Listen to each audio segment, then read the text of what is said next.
What's up, ladies and gents? This is Casey Kid, coming at you with another Destiny video. Yesterday we received another live stream from Bungie.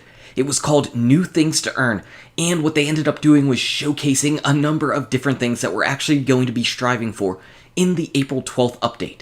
So we ended up showing you their live stream yesterday because obviously there are a lot of people that are working or just completely forgot about it or unable to watch it, whatever the case may be. Now you can actually go back and catch up on things. If you want to go ahead and watch that, you certainly can. You can watch it here, you could watch it on Bungie's channel, you could watch it on Bungie's Twitch channel. Wherever you want to watch it is certainly fine, as long as you just get yourself updated and get familiar with everything that's going on. And there's a lot of stuff that's going on, and what I wanted to do was talk about it just a little bit. So if you enjoyed this video, go ahead and smack that like button and subscribe to the channel. So this update, New Things to Earn, is basically all about the gear that we're going to be going for. Last week we talked about what we were going to be doing as far as the Prison of Elders, and now we need to find out about the armor and the weapons that we're going to be sporting and looking for to get up to that max 335 light level. Also, throughout the video, I'm going to be posting pictures of the new old exotics that Bungie teased and said that they're going to be releasing. They did this on their Instagram account yesterday, and I was grabbing screenshots and I'm just going to put them throughout the video. So it's like a little bit of an Easter egg hunt, waiting to see if you can find your favorite Year 1 exotic coming over to Year 2. And there is a good bit of them, though there are some notable ones missing. As far as what Bungie was at least tweeting to us, there are definitely some that are missing. So just something to keep in mind as this video goes on. So starting things off, we've got this new chroma system, and people guessed it right, saying that this was pretty much like shaders on guns and armor. And it kind of is. It's a little bit more like maybe adding decals to your armor and weapons, and they call it the chroma system. So the chroma system is broken into 4 different colors: white, yellow, blue, and red. And your new armor and your new weapons are going to have a slot on the side that lets you add chroma to the weapons, and it's going to give you a glow or a glow in a design kind of with that. So what you do with this is you get chroma from doing a certain activity, getting it from a certain package, which we'll talk about in just a little bit. You put it on. If you don't like the color that you have, you can use the node that is right below it, and you can delete it and basically re-roll the color, the chroma color, on your weapon or armor, which is really nice, and it only costs 100 glimmer, so it's not like they're going to require you to have a lot of resources to do that. So that's a pretty nice thing. At least add a little bit more customization and differentiality between all the different Guardians. So that's the chroma system. That was pretty neat. That was pretty interesting. To go along with that, we have 2 new armor sets, the Desolate set and the Spectre armor set. Now let's talk about the Spectre armor set first. That was basically designed to better showcase off the chroma system. So whenever you put chroma on that, it's designed to really pop and really look awesome. In the Desolate set, well, that's basically the Taken set. That is basically the Taken set that everybody saw, that everybody was talking about. It's not a shader, it is actual armor. And if you equip and own all 4 pieces of the armor, you actually get a special Taken emote. So that's pretty nice. That is pretty interesting. So how do we get chroma, and how do we get these armor sets? Well, that's where a little bit of the controversy is coming into play. You get them from Sterling Treasures. This is the only place you can get chroma from, though if you do have chroma on a weapon or armor and you dismantle it, you'll get chroma back. But you get this armor set, the Desolate and Spectre set, from packages called Sterling Treasures.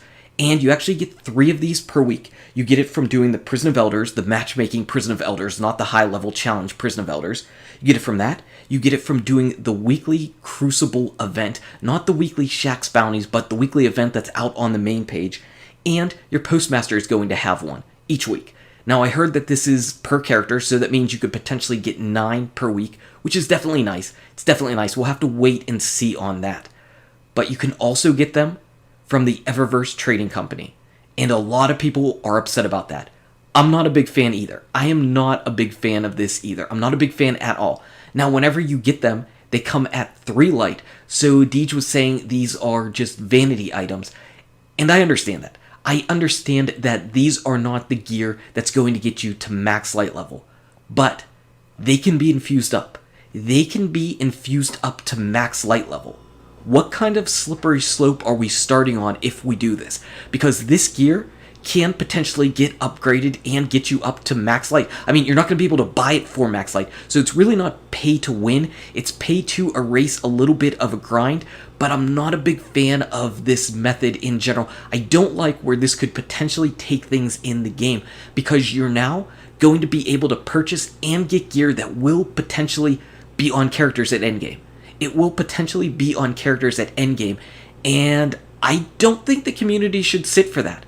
I don't think that they should just sit idly by and let that just pass on by. They were making comparisons to the Sparrow Racing League sets. They were saying how your Sparrow Racing sets could start at really low light and then get leveled up. But there was also Sparrow Racing chests and gloves and boots that had no light on it at all. Those are vanity pieces. If it's got light on it, it's not a vanity piece. In my personal opinion, because light is a reflection of your power in the game, if it has light on it, it is not a vanity piece. That's my opinion. What do you think in the comments below? Do you agree with my opinion as far as what a vanity piece is? Do you think that these are okay? Again, I don't think this is making Destiny pay to win at all, because you're purchasing things at essentially the lowest light that could humanly possibly be out. You can't purchase these and use these as infusion fuel for something else to get to a higher level. But you will purchase something that you might, if you like it, you might be wearing it at endgame. Okay, so that's the bad. That is the bad. That is the really controversial topic. But let's talk about some of the other really good things that were going on. Obviously, we're showing off the different exotics that are going to be coming out, which means that we're going to have new weapons and new armor to grind for. We're also getting back some Year 1 favorites. There is a huge list of Year 1 favorites that are coming back. They're coming back as legendaries. You're going to be able to decrypt them from engrams, and they're going to be coming at the new light levels. So basically, think of them like Year 1 exotics that came over to Year 2. We're now having Year 1 legendaries that are making the trip over into Year 2. And some examples of that were the Shadow Price, the Badger, the Lord High Fixer, the Devil You Know, the Swarm, the Zombie Apocalypse. Pretty cool. There's definitely a nice little bit of different guns. That's only a few of them. Your LDR, Longbow Synthesis. Those guns that were old fan favorites back in Year 1, those are coming over, so that is pretty neat. And the way that we're going to be able to hold this extra gear is we now have an extra page of space in the vault. Thank you. Anybody that has watched my videos and seen me ever go into my vault or seen my characters knows that I am always stacked up with things in the vault. Absolutely stacked. But you know what? I think they're going to help me out in a second manner too, because they changed infusion, and they changed infusion for the better. Way, way better.